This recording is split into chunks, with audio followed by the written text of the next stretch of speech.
নমস্কার, মিলন বার্তা চ্যানেলের মাধ্যমে আমরা আপনাদের কাছে আবার ফিরে এলাম। আমরা তো সবাই জানি যে এই ভারতে প্রথম খ্রিস্ট প্রচারক কে প্রথমে খ্রিস্টের কথা বহন করে এনেছিল, এটা আমরা সবাই জানি, সাধু থমাস 50 সালে। কিন্তু আমরা কি জানি যে এই ভারতবর্ষের পূর্ব উপকূলে অবিভক্ত বাংলার যে পূর্ব অংশে কে প্রথম খ্রিস্টকে কোন বাঙালির প্রচারক কে প্রথম খ্রিস্টকে কথা তুলে ধরেছিলেন? এবার বলছি প্রথম বাঙালি মিশনারি। তো সেই নিয়ে আজকে আলোচনা। আপনারা তো অনেকেই জানেন, তবু যারা জানেন না তাদের জন্য সেই প্রথম বাঙালি মিশনারি, তাদের নিয়ে আজকে আমাদের আলোচনা। আর আজকের সে আলোচনায় আমাদের মধ্যে উপস্থিত হয়েছেন ফাদার সুনীল রোজারিও, ডক্টর সুরঞ্জন মিদ্দে। আচ্ছা ডক্টর মিদ্দে, প্রথম যে বাঙালি মিশনারি আমরা কাকে বলবো? দোম অ্যান্টনিও রোজারিও। দোম অ্যান্টনিও, সব নামটা বলতে সাহিত্যে যারা ছাত্র সমাজরা জানে, দোম অ্যান্টনিও নামটা খুব পরিচিত।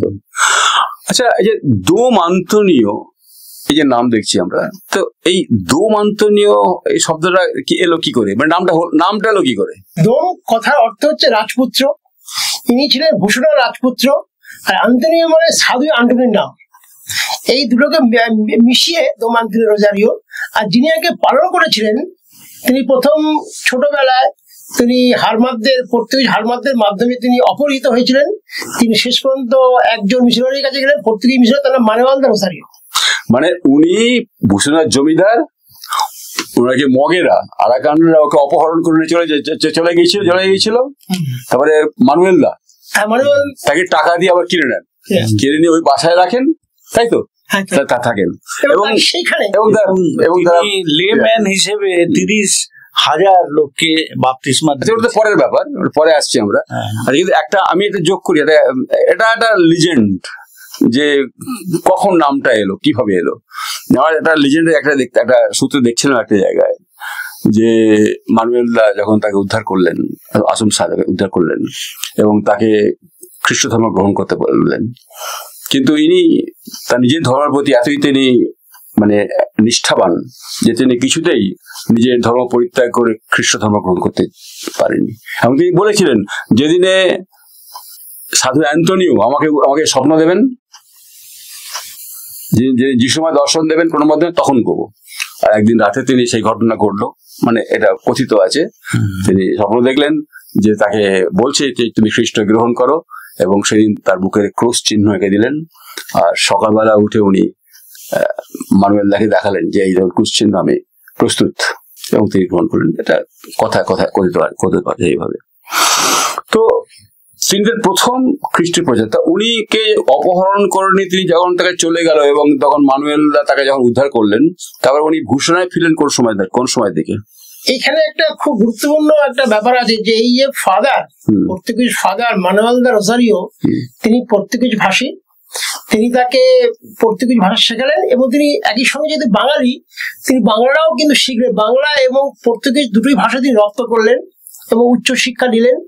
কিন্তু সেই অর্থে তিনি পুরোহিত হওয়ার জন্য দীক্ষিত হলেন না, কিন্তু তিনি লেমান হিসাবে তিনি আবার তার গ্রামে ফিরে এলেন, বিবাহ করলেন। আচ্ছা, এটা তিনি বোধহয় ওখানে থাকা বছর 3 পরে ফিরে এলেন, সম্ভবত 40 থেকে না, কোন সময় সময়সীমাটা সম্ভাব্য। এখানে তারাদাস মুখোপাধ্যায় লন্ডন বিশ্ববিদ্যালয়ের যে বাংলা হেড ডিপার্টমেন্ট, তিনি লিখেছেন সম্ভাব্য সাল। ওনার জন্ম হচ্ছে 1643, সম্ভাব্য। আর তিনি অপহৃত হচ্ছেন 1649, 6 বা 7 বছরে। তিনি ফিরে আসছেন আরো 15 বছর শিক্ষা দীক্ষা নেওয়ার পর। একেবারে তিনি তৈরি হচ্ছেন, একবারে পর্তুগিজ সাহিত্য, পর্তুগিজ ভাষা, বাংলা ভাষা, সংস্কৃত ভাষা তিনি সম্পূর্ণ পরিপক্ক হয়ে আসছেন। সেটা আসতেন না যদি না মানুয়েল দেশে ফিরে যেতেন। তো বিভিন্ন ডকুমেন্ট বলছে যে উনি অপহৃত যখন হন তার আগে তিনি বিবাহিত ছিলেন, এবং যখন ফিরে আসার পরে দুরকম একটা ঘটনা আছে। এটা দুটো তো আছে, কিন্তু সর্বশেষ যে গবেষণা এসছেন যে তার তিনি যখন অপহৃত হচ্ছেন তখন তার বয়স 6 থেকে 7 বছর। বালক আনতে নালে এই কনভার্সনটা হয় না। কারণ যদি বিবাহ করে যেতেন তাহলে তো তার যুবক হয়ে সেটা তো তাহলে এই ইতিহাসে মিলছে। কোনো কোনো মতে দেখা যায় যে 1663-তে অপহৃত হয়েছেন, এক একটা ডকুমেন্ট একরকম দেখাচ্ছে। সেটা যাই হোক, উনি সর্বশেষ গবেষণা বেরিয়েছে যে 1643 ওনার জন্ম আর 1649 শেষে বেরিয়েছে। তো উনি তো ন্যাচারালি বিবাহ করলেন, তখন খ্রিস্ট বিশ্বাসী, তখন সেই বিশ্বাসী, এবং তার স্ত্রীকে প্রথম খ্রিস্ট ধর্ম দীক্ষা দিলেন। শুধু তাই নয়, এই যেটা রূপকথা যে গল্প বলা হয়, প্রায় তিনি 40,000 মানুষকে দীক্ষিত করেছিলেন, শুধু 1,000 2,000 না বা 30,000 নয়, 40,000। এবং তারা কিন্তু বেশিরভাগই অন্য ধর্মের, এবং তারা কিন্তু এক নতুন পথ তিনি করেছিলেন যে তিনি ধর্মান্তরিত হওয়ার পরেও তিনি ভেবেছিলেন যে তারা ওই ধর্মেই থাকবে, ওদের ওই ধর্মের সংস্কৃতি তিনি বহন করবেন। সেটা কিন্তু অন্য সেই সময় বিদেশি মিশনারিরা মেনে নিতে পারেননি। তার যে পদ্ধতি, সেই পদ্ধতিটা কিন্তু আজকের দিনে আমরা দেখছি এটাই হচ্ছে। পরবর্তীকালে এই ভারতীয় পদে এই ক্লাসটা পরবর্তীকালে দেখেছি আমরা, যেখানে যারা ভারতীয় ধারায় যারা কোথায় যে ক্লাস রয়েছে। কিন্তু বলছি যে জীবনটা কেমন চমকপ্রদ, যারা জমিদারের ছেলে সে অপহৃত হয়ে যাচ্ছে, এবং অপহৃত হয়ে গিয়ে মিশনারি কিনছে, এবং তার এমনই ভাগ্য চক্র ফিরে আবার ওখানে ফিরতে পারছেন। এটা গল্পের থেকেও যেন মনে হয় চমকপ্রদ। আচ্ছা, এই যে দো মান্তুনীয় কথাটা বাংলা সাহিত্যে সবার কাছে পরিচিত নামটা, তো উনি কেন একজন একটা চরিত্র হয়ে, এরকম কত চরিত্র তো আছে, হঠাৎ দো মান্তুনীয় কিভাবে, কেন তিনি বাংলা সাহিত্যে সাধারণ বাঙালিদের মাঝখানে এত পরিচিত নাম হলেন? তিনি একটি বাংলা ভাষায় বই লিখেছিলেন, বইটার নাম ব্রাহ্মণ রোমান ক্যাথলিক সংবাদ। এটা প্রকাশ সাল যেটা আমরা পেয়েছি সেটাকে বলা হচ্ছে যে 1668 থেকে 70। সেটা এখনো পর্যন্ত সবাই গ্রহণযোগ্য। এই ব্রাহ্মণ রোমান ক্যাথলিক সংবাদটি মানে বাংলা গদ্যেরও প্রথম বই। একদম, কেন বাংলা গদ্য অনেকে আমরা কেরি ভাবি, নিশ্চয়ই কেরি রামমোহনে চলে যায় আমরা, কিন্তু প্রায় 100 বছর আগে দেখতে পাচ্ছি আমরা এটা লেখা হয়ে গেছে। এবং সেটা শুধু গদ্য নয়, বেশ সেটা কথোপকথন, নাটকীয় ভাবে সংলাপের মানে একটা বলা যায় যে এই যে ব্রাহ্মণ ক্যাথলিক রোমান ক্যাথলিক সংবাদ যে বইটি, এতে বাংলা ভাষা বাংলা গদ্যের একদম প্রাথমিক যে চেহারাটা। সবচেয়ে দুঃখের বিষয় যে ছাপা হয়নি, কিন্তু দুর্ভাগ্য বিষয় তাকে বলা হয় যে ইতিহাসে উপেক্ষিত দো মান্তুনীয় রোজারিও তিনি বইটা লিখলেন 1668 থেকে 70, কিন্তু পরবর্তীকালে 1734 বইটা লেখা হচ্ছে যে কৃপার শাস্ত্রে অর্থভেদ, সেটা লিখছেন মানবেন্দ্র আসব্য সহ, কিন্তু ছাপা হচ্ছে মাত্র 7 বছরের মধ্যে, অথচ এটা এত বছর আগে লেখা হয়েও সেটা ছাপা হয় না। একটা কারণটা আছে যে আজকে আমরা যেভাবে দেখছি, ইতিহাসে যেভাবে দেখছি যে বাংলা হারিয়ে যাওয়া, সেই যে বাংলা ভাষা সেই সময় বাংলা গদ্য কেমন ছিল জানি না, তার নিদর্শন হিসাবে দেখছি বলেই আজকে এত গুরুত্বটা বুঝতে পারছি। তো সেই সময়কালে হয়তো গুরুত্বটা সেভাবে বোঝেনি। যাই হোক না কেন, কিন্তু আরেকটা দিকে বোধ হয় এটা গুরুত্ব যে ফাদার, যে এই বইটা বোধ হয় প্রথম বিদেশে বাংলা অন্য ভাষায় অনুবাদ হয়েছে, তাই তো? এটা যেহেতু দুটো ভাষা ছিল, মানে একদিকে বাংলা একদিকে পর্তুগিজ, সেই জন্য দুটো ভাষা বলা হচ্ছে। এটা সেদিক থেকে এটা 1937 এটা কলকাতা বিশ্ববিদ্যালয় এটাকে সামনে আনছেন। না, লেখা হচ্ছে তো বাংলায়, রোমান হরফে কিন্তু বাংলায়, কিন্তু এটা ট্রান্সলেশন হয়েছিল বোধহয়।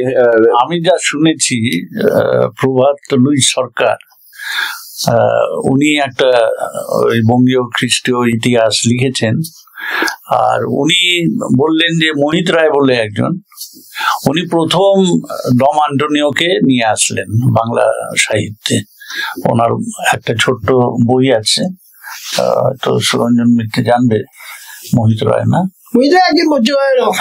কৃষ্ণগড় একজন ঐতিহাসিক একটা শঙ্খ খুঁজে পেয়েছিলেন, সেটা সেই সঙ্গে ক্রুশ ছিল শঙ্খ, এবং একবার বাইবেল তিনি দেখেছিলেন এই মোহিত রায়। মোহিত রায় হচ্ছে প্রভাত সরকারের খুব বাড়ির কাছে, আমি তো বাড়িতে গেছিলাম। যাই হোক, একটা আমরা চমৎকার জিনিস জানতে পারছি আমরা যে বাংলায় মিশনারি প্রথম কে ছিল, এবং তার চমকপ্রদ জীবন কাহিনী দেখলাম যে কিভাবে একটি কিশোর বয়সে অপহৃত হয়ে গেলেন, সেখানে একজন পুরোহিতের কাছে আশ্রয় পেলেন, তাকে টাকা দিয়ে কিনলেন, জমিদারের ছেলে তাকে টাকা দিয়ে কিনছেন, আবার সে ফিরে আসছেন, ফিরে এসে আজও আমাদের কাছে বাংলা সাহিত্যে এবং সবার কাছে আমরা চিহ্নিত হয়ে রয়েছে। এখানে আরেকটা খুব গুরুত্বপূর্ণ পয়েন্ট আছে, শুধু ব্রাহ্মণ রোমান ক্যাথলিক সংবাদ নয়, তার যে আরেকটি বই অভিধান, বাংলা এবং পর্তুগিজ ভাষার যে অভিধান, সেটা আসলে মানওয়ালে লেখা নয়, সেটা আসলে লেখা দোম অ্যান্তোনিওর, কিন্তু সেটা 100 বছর পরে কিছু সংশোধন করে এটা মানুয়ালের নামে ছাপা হয় লিসবন শহর থেকে, পর্তুগাল থেকে। কিন্তু এটা আজকের দিনে প্রমাণিত হয়েছে যে বাংলা ব্যাকরণ বা বাংলা পর্তুগিজ ব্যাকরণের লেখক কোনো বিদেশি নন, আমাদের এই বাঙালি মিশনারি দোম অ্যান্তোনিওর। এরকম তো অনেক কিছু পরবর্তীকাল দেখেছি আমরা, এটা এসেছে। যাক, আমরা একবার শেষের দিকে একটা ইন্টারেস্টিং প্রশ্ন আসছি আমরা, যে দেখি যে আমাদের যে পূর্ববঙ্গে যে সমস্ত খ্রিস্টান যারা বিশ্বাসী যারা আছে তাদের পদবিটা সব পর্তুগিজ পদবি। রোজারিও, ফাদার রোজারিও, আপনি রোজারিও, ফার্নান্দেজ। তো এই হঠাৎ তাদের খ্রিস্টান এই ধরনের নামটা হওয়ার কারণ কি? আসলে যে ব্যাকগ্রাউন্ড থেকে তারা বাপ্তিস্মা নিচ্ছে বা খ্রিস্ট ধর্মে দীক্ষিত হচ্ছে, তো পর্তুগিজ মিশনারিদের একটা সিদ্ধান্ত ছিল যে তাদের ব্যাকগ্রাউন্ড যেন গোপন থাকে। কেন? যেহেতু মানে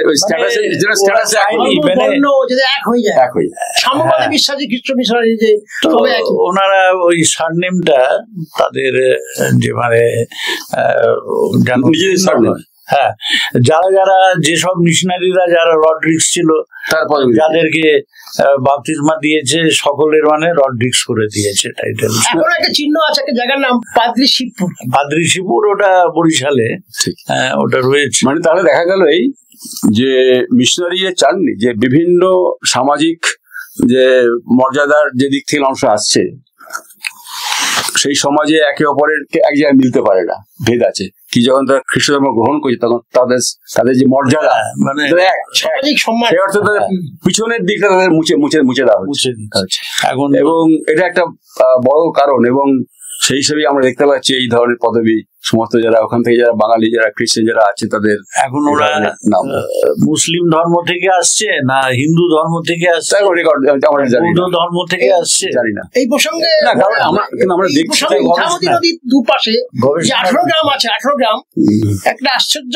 একটা নদী, এবং তার পাশে যে 18 গ্রাম আছে হাসনাবাদ বা এটা ফাদা আরো ভালো বলতে পারবে। আমি লিখেছি কিন্তু প্রচুর এই বিশ্বাসী মানুষেরা এখন না, এটা একটা খুব ইন্টারেস্টিং। আমি আগের পয়েন্টে ফিরে যাচ্ছি যে বিভিন্ন ব্যাকগ্রাউন্ড থেকে আসা, যে দেখুন সেই সময় প্রায় 3-4 ধরনের ব্যাকগ্রাউন্ড থেকে মানুষ আসছে।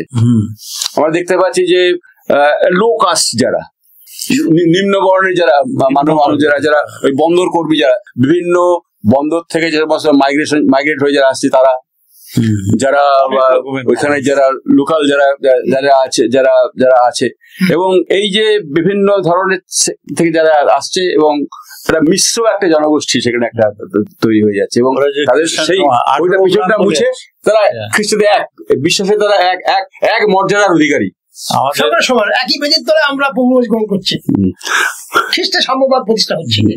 তো আমরা আজকের আমাদের আলোচনার আমরা শেষে এসেছি, আর আশা করি পরবর্তীকালে এই ধরনের আরো কোনো নতুন নতুন বিষয় নিয়ে আপনাদের সামনে উপস্থিত থাকবো। আপনারা চ্যানেলটি দেখতে থাকুন এবং চ্যানেলটিকে আপনারা সাবস্ক্রাইব করুন।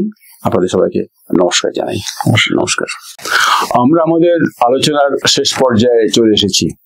আমরা এতক্ষণ আলোচনা শুনলাম যে ব্রাহ্মণ রোমান ক্যাথলিক সংবাদ আমাদের বাংলা গদ্যরীতির আদিতম নিদর্শন।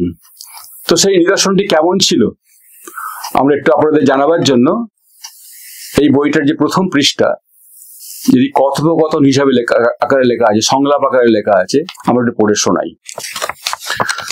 তুমি কারে ভজ? পরমেশ্বরে পূর্ণ ভ্রমরে, তবে তোমরা উত্তম ভজনা ভজ, আমরা তাহারে ভজি। যদি তোমরা সেই পূর্ণ ভ্রমরে ভজ, তবে কেন এত কুপিত? ক্ষুদরান নানা অধর্ম ভজন দেখি। তুমি এমতো জ্ঞানমন্ত হইয়া আমাদিগের পরমেশ্বরের নিন্দা করো, ইহাতে তোমাদিগের শাস্ত্রে অপার নিমান নাহি? আমাদের শাস্ত্রে লিখিয়াছেন যে জন ধর্ম নিন্দা করে সে বড় নরকী, এবং যে জন অধর্মের ধর্ম বলে সে মহা নরকী। তবে তো তোমাদিকে শাস্ত্রে যে নিন্দা করিলে মহা নরকী হয়, তবে কেন নিন্দা করিলে? আমি তো ধর্ম নিন্দা করি না, ধর্মের ধর্ম কহি, অধর্মের অধর্ম কহি, পুণ্যরে পুণ্য কহি, জননীরে জননী কহি। স্ত্রী রে স্ত্রী কহি, ভ্রমরে ভ্রমণ কহি, চণ্ডালে রে চণ্ডাল কহি। বিষয়বস্তু নয় কিন্তু সেই আদিতম ভাষাটা কেমন সেই নিদর্শনটাই এই মুহূর্তে গুরুত্বপূর্ণ। আশা করি আমাদের অনুষ্ঠান আপনাদের ভালো লেগেছে। আমার অনুষ্ঠান শেষ করি। সবাইকে নমস্কার। নমস্কার।